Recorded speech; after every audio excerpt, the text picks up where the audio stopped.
So I was talking to my barber the other day, and we were discussing how the serpent mentioned in the Garden of Eden wasn't a snake.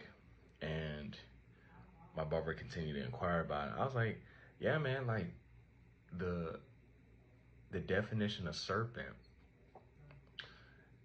is kind of interesting because the Hebrew word in the Greek, the Hebrew word that's used in Genesis 3:1 is nakash or nahash.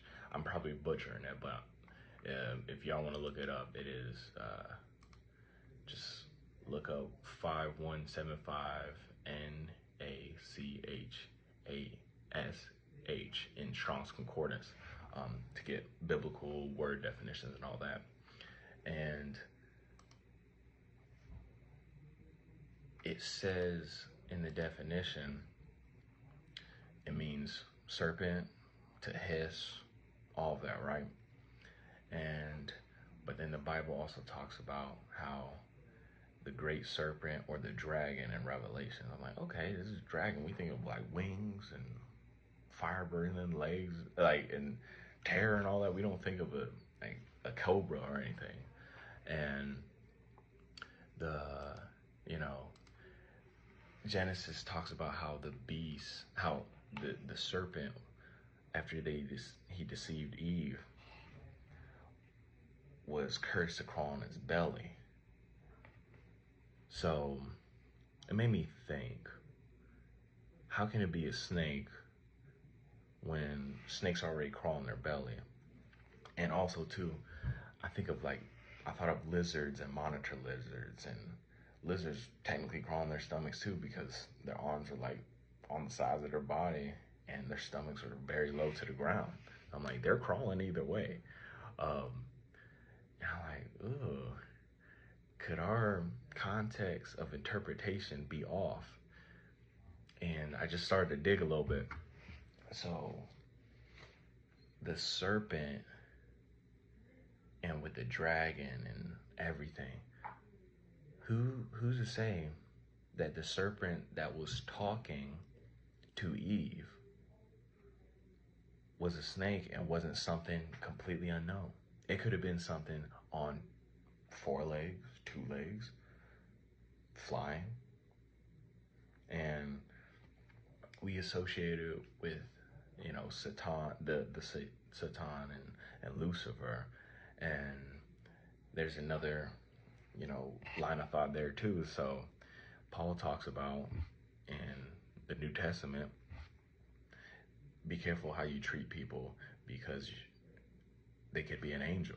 So angels, and then we see angels transforming into men, the forms of men in the Bible, whether it's in Genesis 6, to reproduce and get the Nephilim, or there's non-fallen angels, like good angels, that transform into men, and they speak to Joshua, they speak to Samson's mom, and all these other stories, so they can transform. So I'm like, what if Lucifer transformed into something that we have no recollection of? Or what if he transformed into something, this is for entertainment purposes only, but what if Lucifer transformed into something that might resemble a reptilian or resemble something of that line, or something that's already been in movies, or what we would call movies? Or what if he turned into something that would resemble a literal like dragon with wings and legs that we see in myths? Because oftentimes myths have a grain of truth in them. I even had this one thought. So the word dinosaur was not even invented until the 19th century, and they were called serpents. So I was like, shoot. And this is back when dinosaurs and other prehistoric creatures would have been alive. So in all actuality, the serpent in the garden, whether it was the physical embodiment of Satan or if it was a creature being controlled by Satan, what if it was something resembling a dinosaur? Could have been a velociraptor for all I know. Shoot. And then that goes into, and these things, they could have been defined as dragons back in the day too. And a lot of myths have dragons talking. Like looking in Lord of the Rings, Smaug was talking. So you could have had a talking velociraptor. And it makes more sense for something like that to be cursed to crawl on his belly. Because it was standing first. It wasn't already crawling. It was standing, at least. So it just sends you down, a rabbit hole, and there's nothing debunking that or necessarily pointing to our interpretation of that, but it's open. And going back in the garden, you wouldn't know. And even back on the prehistoric route, it could have been something completely different because fossils are a miracle. Fossils is when bones get infused with rock material and they harden. And that's a 1 in a million chance basically. So there's probably fossils, or there's probably things that have passed away and have gone extinct that we might not ever have evidence for. So that creature could be completely new, or it could be hidden from us. So it just keeps going. It just, so the serpent in the garden could have been something that resembled a dragon. Dinosaur could have been like a X-Men type thing, or it could be something completely different that we have no evidence for as of right now.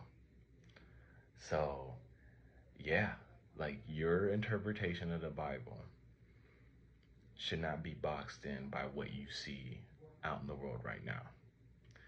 So yeah, it was like, oh Elijah, how can you do this? Blah, blah, blah, blah, blah, blah, blah. Well, modern interpretations have limits because there are creatures that were mentioned in the Bible that aren't in the same places that they were now. David, he slew a lion and a bear. But back in the day, there was a bear in northern Africa and in the Levant. It's called the Atlas bear. And that's extinct now. So yeah, there's plenty of things that probably went bumping back in the day that we have no idea what could have went down. So, and what they even look like. So yeah, just food for thought. I really don't think that Lucifer, or the thing that he possessed in the garden, I don't think it was a snake. I think it was something probably a little more mind-boggling, to say the least.